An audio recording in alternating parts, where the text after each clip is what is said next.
When shall we three meet again, in thunder, lightning, or in rain? When the hurdy-burdy's done, when the battle's lost and won. That'll be ere the set of sun. Where the place? Upon the heath, there to meet with Macbeth. I come, Grey Malcolm. Haddock calls, anon. Fair is foul, and foul is fair. Hover through the fog and filthy air. I don't... What bloody woman is that? That she can report of the newest state? This is the sergeant who, like a good and hardy soldier, fought against my captivity. Hail, brave friend! Saves the king the knowledge of the broil as thou didst leave it. Doubtful it stood, as two spent swimmers that do cling together and choke their art. The merciless MacDonald, worthy to be a rebel, for to that the multiplying villainies of nature do swarm upon him. From the western isles of kerns and gallowglasses is supplied, and fortune, like a damned coral smiling, showed like a rebel's whore. But all's too weak for brave Macbeth. Well, he deserves that name.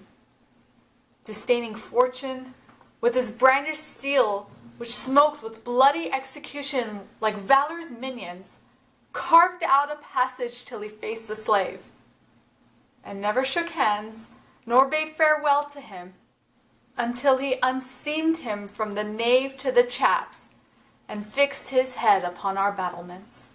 Oh, valiant cousin, worthy gentleman. As when the sun gains his reflection, shipwrecking storms and direful thunders do break, so from that spring from whence comfort seems to come, discomfort swells. Mark, King of Scotland, mark. No sooner justice had than valor armed, compelled these skipping currents to trust their heels. But the Norwegian lord, surveying vantage, with furbished arms and new supplies of men, began a fresh assault. Dismayed not this our captains, Macbeth and Banquo? Yes, as the sparrow's eagles or the hare the lion. If I say sooth, I must report that they were as cannons overcharged with double cracks, and so they doubly redoubled their strokes upon the foe. Except if they meant to bathe in reeking wounds or memorize another Golgotha, I cannot tell. But I am faint. My gaseous cry for help. So well thy words become thee as thy wounds. They smack of honor both.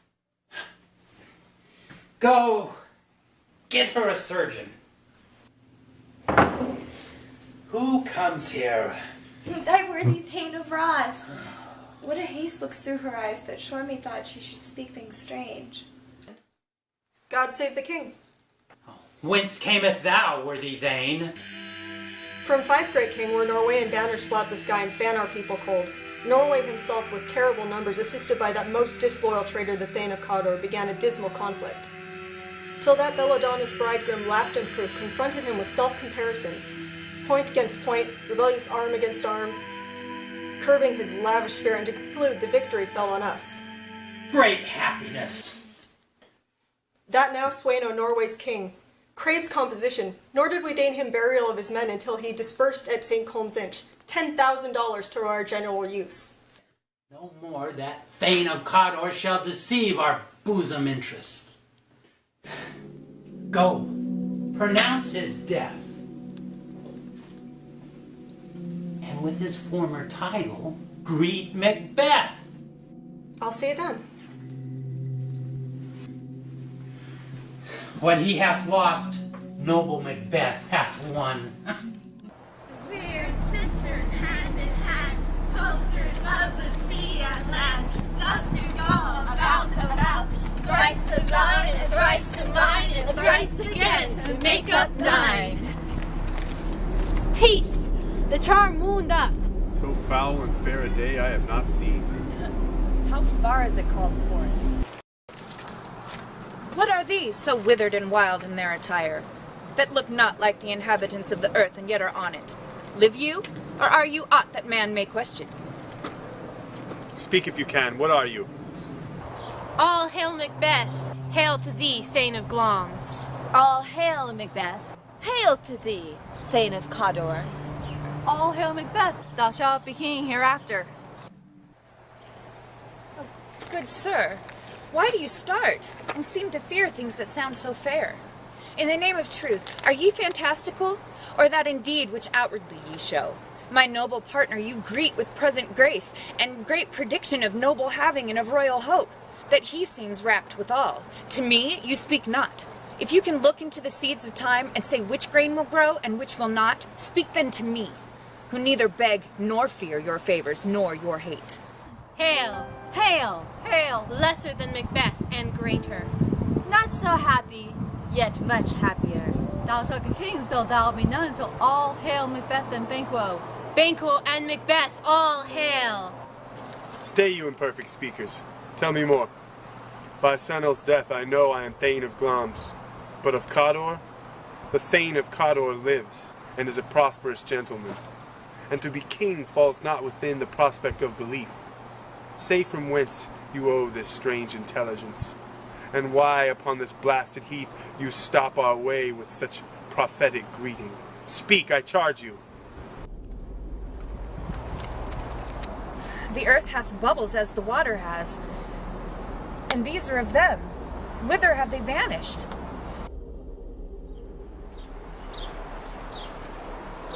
Into the air. What seemed corporal melted as breath into the wind. Would they have stayed? Were such things here as we do speak about? Or have we eaten on the insane root that takes the reason prisoner? Your children shall be kings. You shall be king. And Thane of Cawdor too, went it not so? To the self-same tune and words. Who's there? The king hath happily received, Macbeth, the news of thy success, and when he reads of thy personal venture in the rebels' fight, his wonders and his praises do contend with that which should be thine or his. Silenced with that, and viewing o'er the rest of the self-same day, he finds thee in the stout Norwayan ranks, nothing afeard of what thyself didst make, strange images of death, as thick as tale can post with post, and every one did bear thy praises in his kingdom's great defence, and poured them down before him. I am sent to give thee from our royal master thanks, only to herald thee into a sight, not pay thee. And in earnest of greater honour he bade me from him call thee Thane of Cawdor, in which addition hail, most worthy Thane, for it is thine. What, can the devil speak true? The Thane of Cawdor lives. Why do you dress me in borrowed robes? Who is the Thane lives yet, that under heavy judgment bears that life which he deserves to lose? Whether he did join with those of Norway, or did lie in the rebels with hidden help and vantage, I know not. But treason's capital, confessed and proved, have overthrown him. Is execution done on Cawdor?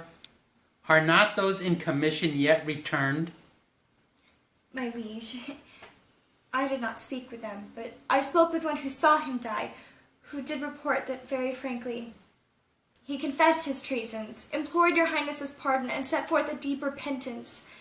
Nothing in his life became him like the leaving of it.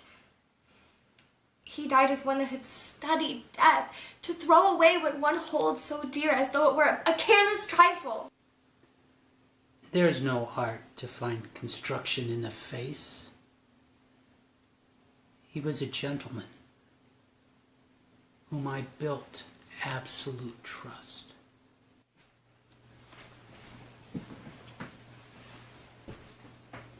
Oh, worthiest cousin. The sin of my ingratitude was heavy on me. Thou art so far before. That swiftest wing of recompense that is slow to overtake. Would thou hadst less deserved? That the proportion both of thanks and payment might have been mine. Only I have left to say, more is thy due than more than all I can pay. The service and loyalty I owe, in doing it pays itself. Your Highness's part is to receive our duties. Our duties are to your throne, your state, your children, and your servants, who do but what they should by doing everything safe toward your love and honor. Welcome hither. I will plant thee and make thee well-growing.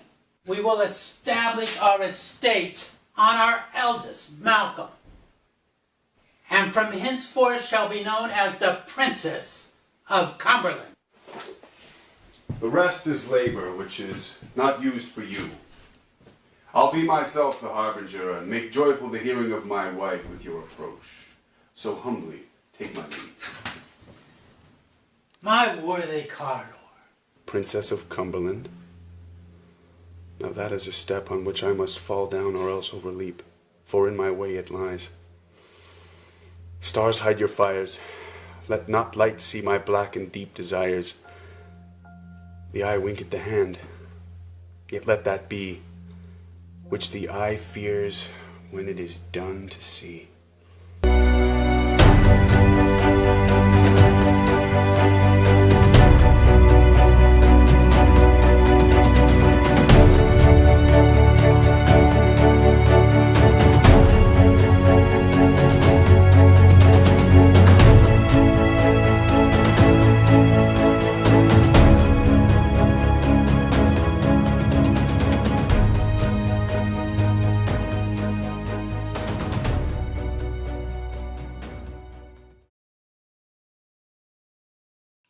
Oy, oy, oy. I have such a headache. And I'm completely and utterly exhausted. I think it's from all that killing I did today. Well, it started off me killing Banquo, and then killing and biting a virus, which we all know will take more than just a day to get rid of. Oy, no wonder I'm exhausted and have such a headache. Oy, oy, oy.